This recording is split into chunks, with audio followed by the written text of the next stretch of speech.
Que eu vendi essa moto aqui e comprei esse carro aqui, você já sabe. Mas será que você sabe o quanto que isso me gerou de gasto nos últimos 3 meses? Então, nesse vídeo eu vou te mostrar exatamente quanto que é o gasto de você ter um carro mais novo, um carro 2021, como o meu, nos dias de hoje. Então, se você quer saber se vale a pena você comprar um carro mais novo, comprar um carro mais velho, se quer saber se vale a pena você de fato ter um carro recebendo pouco hoje em dia, fica comigo até o final desse vídeo, porque eu vou te mostrar todos os meus gastos com esse carro, tá bom? Então, antes da gente começar o vídeo, eu fiz um takezinho, um videozinho separado, bem bonitinho pra vocês, para que vocês pudessem acompanhar as novidades do meu carro, como que ele é por dentro, como que ele é por fora, tá bom? Tendo em vista que eu só trouxe algumas fotinhas pra vocês. Então, dessa vez eu trouxe um take bem elaborado, deu muito trabalho para editar. Então, já curte esse vídeo, comenta e compartilha com aquele seu amigo que também quer comprar um carro novo, tá bom? Então, fica com o take e vambora pro vídeo.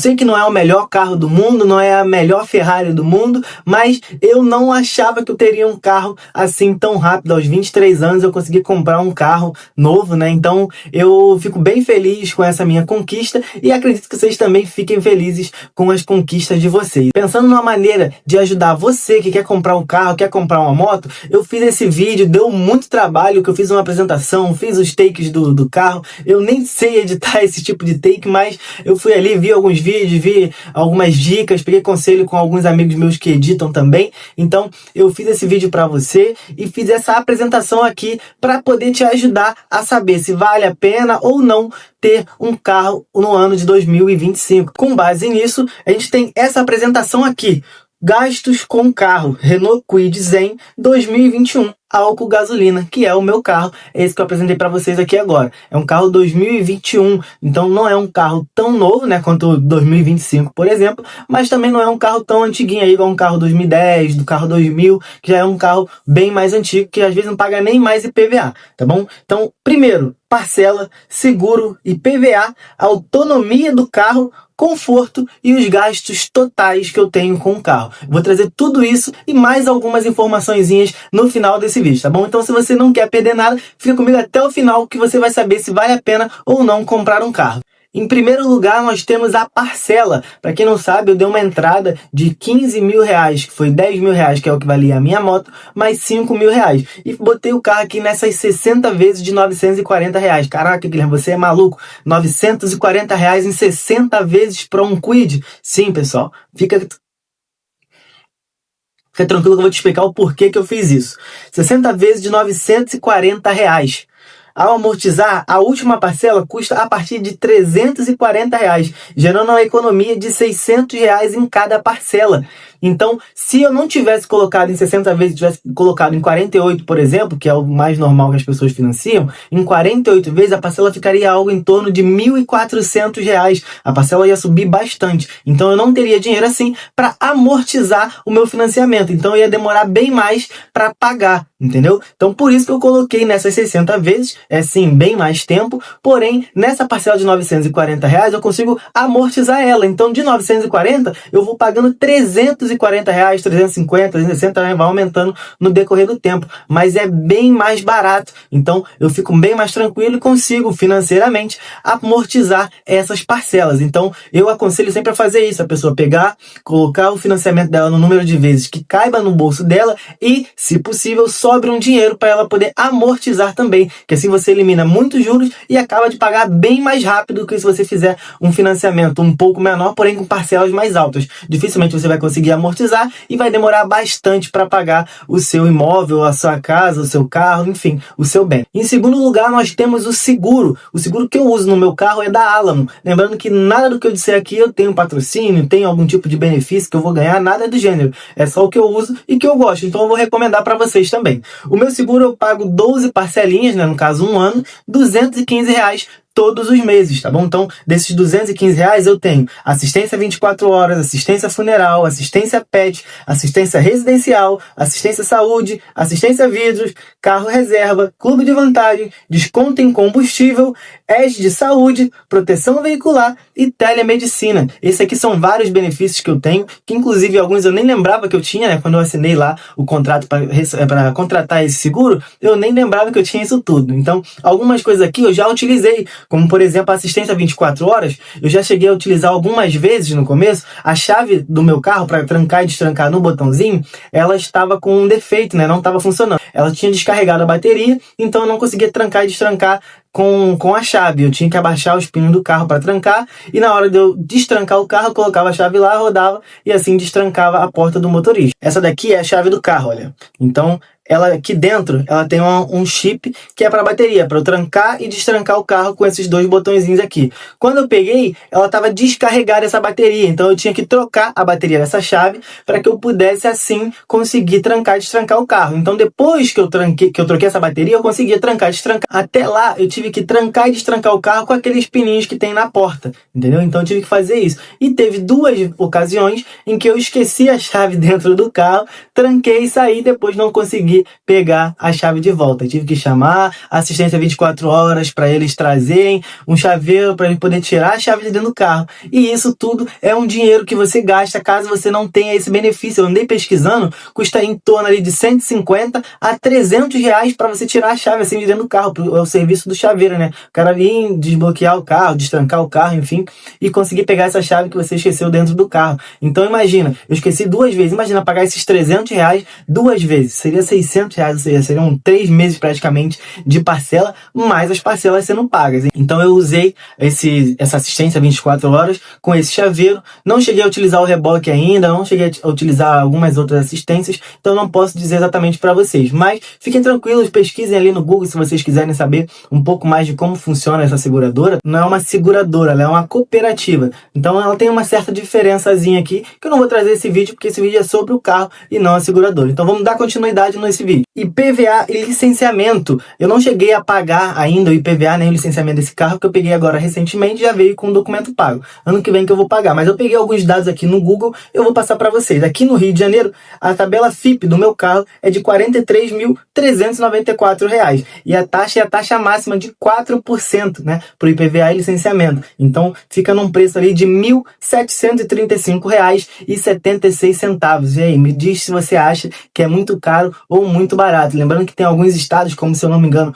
o Ceará, por exemplo, que a taxa é a taxa menor e você paga apenas R$ 800 para o mesmo carro, do mesmo modelo, do mesmo ano. Então, é praticamente o dobro. Então, se eu não me engano, no Ceará é essa taxa mínima e você paga apenas R$ 800, que é praticamente a metade do que eu pago aqui no Rio de Janeiro. No caso que eu pago não, do que eu vou pagar assim que vier o IPVA do ano que vem, no caso de 2026. Dando continuidade, nós temos a questão da autonomia do meu carro, que é a questão que leva muitas pessoas a comprarem esse carro. Eu dirijo aproximadamente 430 quilômetros a cada 10 dias, que é mais ou menos o trajeto que eu faço ali para ir vindo do trabalho. Às vezes vou ali na academia, vou fazer uma compra no final de semana. É mais ou menos isso que eu rodo a cada semana, né? Vamos dizer assim, no caso a cada 10 dias. Eu ando sempre com o ar-condicionado ligado. Eu comprei esse carro mais novo justamente por isso. Eu queria um carro que tivesse ar-condicionado, porque aqui no Rio de Janeiro de vez em quando faz muito calor e ninguém merece você pegar e estar enfurnado dentro de um carro, aquele sol quente, parado no trânsito. É uma das piores coisas que tem. Eu não recomendo isso pra ninguém. Então, se você for comprar um carro, tente comprar um carro com ar-condicionado, porque vai fazer muita diferença no seu conforto.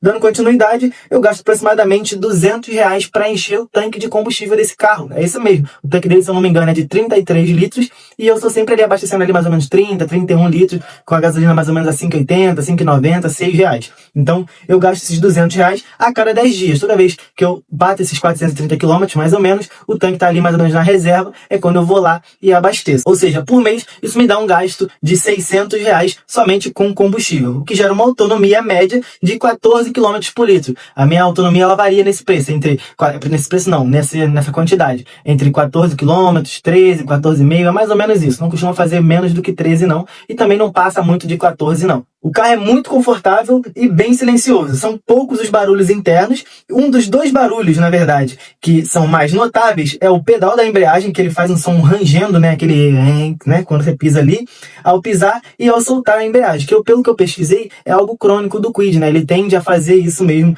com o passar do tempo.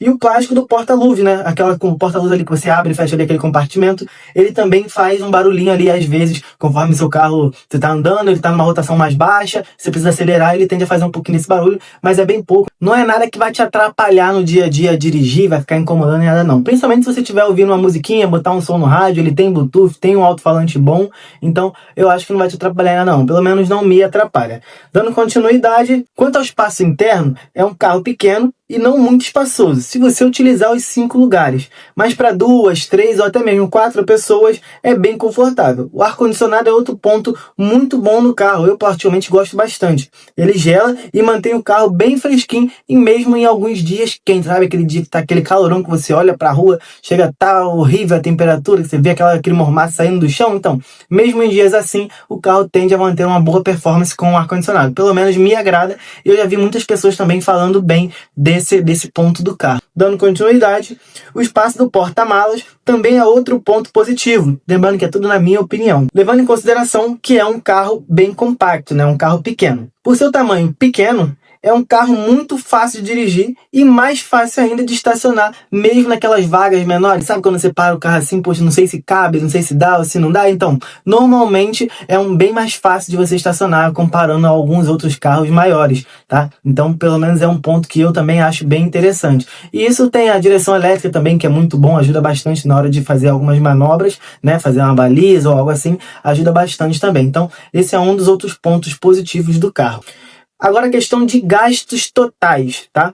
Eu dou carona para 3 amigos meus do trabalho que moram aqui perto de casa. Em troca, eles me dão uma ajuda de custo para pagar a gasolina, né? Somando os 3, eles me mandam aproximadamente, tá? Lembrando que tem alguns que vão um dia, não vai no outro, enfim. Eles me mandam aproximadamente R$ 680 por mês de gasolina. Não é cada um, isso aqui é a soma dos 3. Então os 3 por mês dão aproximadamente R$ 680 para ajudar na gasolina. Se eles fizerem o mesmo trajeto de ônibus, cada um gastaria aproximadamente R$ 342 por mês. E se multiplicar por 3, né, no caso são 3 pessoas, eles gastariam um total de R$ 1.026 por mês. Indo comigo, mandando o valor da gasolina, né, ajudando ali a inteirar, eles economizam aproximadamente R$ 115 cada um. Isso por mês, tá? Por mês eles têm essa economia de R$ 115. Sem mencionar o conforto de não ir em ônibus lotado e nem ficar no ponto de ônibus esperando. Não sei se vocês sabem, se no estado de vocês também é complicado, mas aqui no Rio é muito ruim você ficar parado num ponto de ônibus, você corre risco de ser assaltado. Em dias chuvosos é horrível, não tem nenhum lugar para você ficar ali coberto, tem que ficar segurando guarda-chuva embaixo da chuva. Então, pelo menos indo comigo de carro, eles têm esse conforto, tá bom? Eles dão um dinheirinho ali, ainda assim economizam comparado ao ônibus, mas vão num conforto bem melhor. E a cada 6 meses eu tenho que gastar aproximadamente R$ 300 em manutenção preventiva, troca de óleo, trocar uma pecinha aqui, lubrificar ali. É mais ou menos esse gasto que eu tenho, que dá um total de R$ 600 por ano, né? No caso, R$ 300 a cada 6 meses, ou seja, 2 vezes por ano. Somando as despesas e receitas, receita é aquele dinheiro que o pessoal me dá para inteirar na gasolina, somando despesa e receita, chegamos ao seguinte cálculo. Com parcela, ou seja, com as parcelas que eu pago do carro por enquanto, eu gasto um total de R$ 23.260 sem a ajuda de custo daquele pessoal lá que me manda o dinheiro da gasolina. Se eles pararem de ir comigo e continuar tendo os mesmos gastos, eu vou gastar R$ 23.260 por ano. Com a ajuda de custo deles, esse valor cai para R$ 15.100 por ano, ou seja, 12 parcelas, né? Vamos dizer assim, todos os meses eu vou gastar mais ou menos R$ 1.258 com o carro. E isso aqui com as parcelas, né? No caso, até eu quitar o carro. Sem as parcelas, esse valor já cai para R$ 11.980 sem a ajuda de custo deles, ou seja, sem que eles me mandem o dinheiro para inteirar na gasolina. Lembrando, pessoal, não estou extorquindo ninguém, tá? Eles mandam esse dinheiro, eles saem ganhando, eu saio ganhando e fica bom para todo mundo, tá? Com a ajuda de custo deles, ou seja, com o dinheiro que eles me mandam, esse valor cai para R$ 3.820 por ano. Então, ficariam em 12 parcelinhas ali, ou seja, todos os meses, R$ 318 quando eu quitar o carro. Então, para você ver como é que cai consideravelmente quando você tira o valor das parcelas e depois quando você tira o valor da gasolina. Por isso que até mesmo eu estava cogitando comprar um carro elétrico para ter essa economia na questão do combustível, sem o gasto ali de luz, porém dizem, né, pelo menos algumas pessoas que têm dizem que esse valor ainda é bem menor relativo à gasolina, tá bom? Então isso é um papo para outro vídeo, entre carro elétrico, carro a gasolina, enfim, isso não é nem muito conteúdo aqui do canal. Porém, se vocês quiserem um vídeo a respeito disso, deixa aqui nos comentários que eu faço uma pesquisa, questão de autonomia, de gasto e trago para vocês, tá bom? Esse foi o vídeo de hoje, pessoal. Lembrando que esse vídeo deu um baita trabalheiro, meu celular ficou com pouca memória, teve várias pausas, vários cortes, enfim. Teve um grande trabalho para editar esse vídeo como um todo para vocês, então, por favor, eu peço que vocês se inscrevam no canal, curte esse vídeo, compartilha para me ajudar a crescer e conseguir a monetização aqui do YouTube, tá? Se vocês quiserem um vídeo também sobre a monetização, deixa aqui no comentário que eu trago para vocês também, tá bom? Desejo a todos ótimos investimentos e até logo. Fui!